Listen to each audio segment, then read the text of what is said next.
I got a story I want to tell. I've got new subscribers. I've told it before, but I want to tell it again because it's very interesting. In 2005, I lived at a different place out here in this place in Bastrop. And behind our house, there was a trail, and it came to an area where it was a circle in the woods. It's a circle. I mean, you know what a circle is. I'm just showing you with my tensor ring. This circle had no trees, and there was a very strange presence there. So I went out there and meditated. I sat out there to have my alone time and key in. And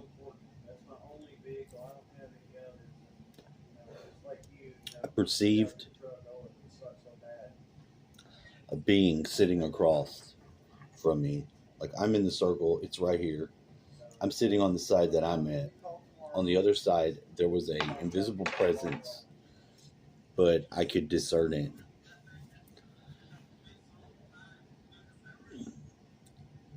I could see it in my mind's eye. I could see what he was. It was just like, it looked like an Indian, but like more ancient than an Indian. And it put into my mind. In my mind, I could see, and it was telling me a story. And it said, 12,000 years ago,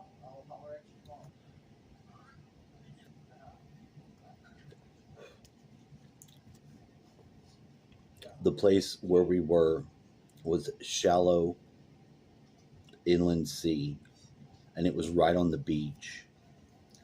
And there were these volcanoes that went off underwater. That's about where San Marcos is. Now, in San Marcos, there are these lava domes. There are these hills, and it's lava domes, and they did erupt 12,000 years ago. And I could see this in my third eye.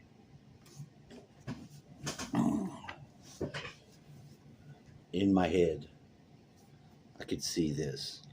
I could see this in my mind as if I was watching a story.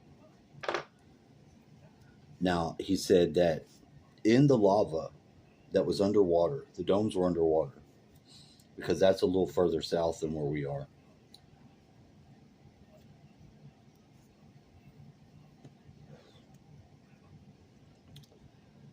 There was life forms in the lava, some sort of lava being.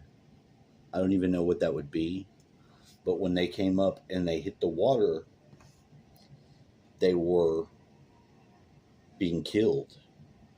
And as the steam of that lava was coming off, and the spirit of these beings that was in the lava, he said, I did the only thing that I could do. I turned my people into trees. I guess he was the shaman of a group of people there at the time. Now,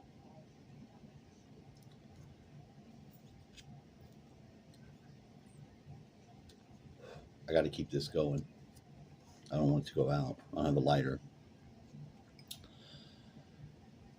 So I'm like, okay, interesting. Now, the trees that they turned into were juniper trees. And these juniper trees, where this circle was, I'll let it go out. It'll be fine. These trees would be growing up, and there'd be one over here. It bent and pointed from all different directions. All these trees pointed to this circle. And he's like, by doing that, the lava beings did not enter into his people. That was my first view of the Cro-Magnon man, which is what I called him, because he was older than a cave. He was like a dead Indian. I called him Dead Indian, and I called him Cro-Magnon man.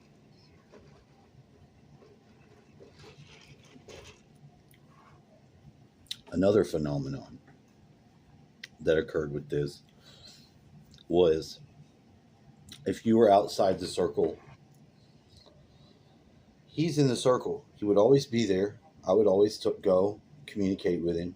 It was very interesting. But outside in the woods, in different places, I would see this little kid running around. I would see a little kid, never from the behind, well, always from behind, never straight on, running and laughing through the woods. And he had that hair that was shaved, but he had the one thing of hair like how the Egyptians had, like the Egyptian children.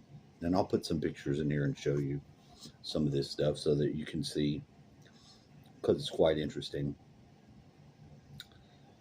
And I was wondering, I'm like, well, they must be connected. Why would this kid be around? Maybe it's his kid. Maybe it's him. I didn't know. When I asked him, he's like,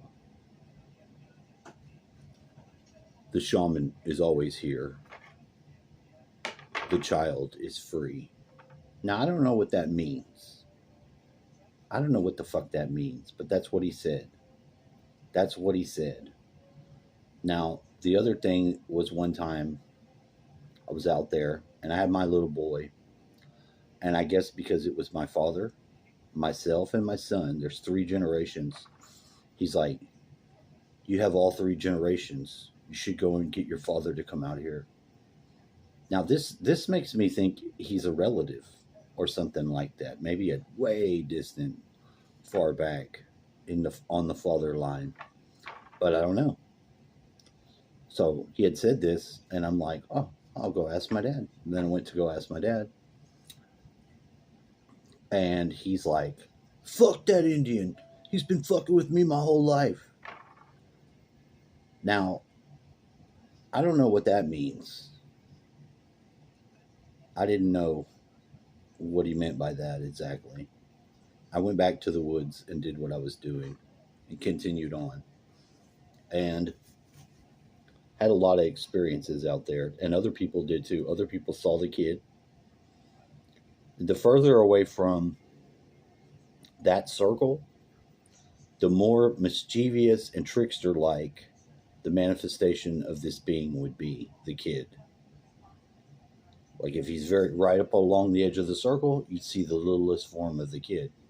Further out, it might be getting bigger, growing up, but it was still the same. You'd never see him from the front. You'd see him briefly from the back, running and laughing, and disappear.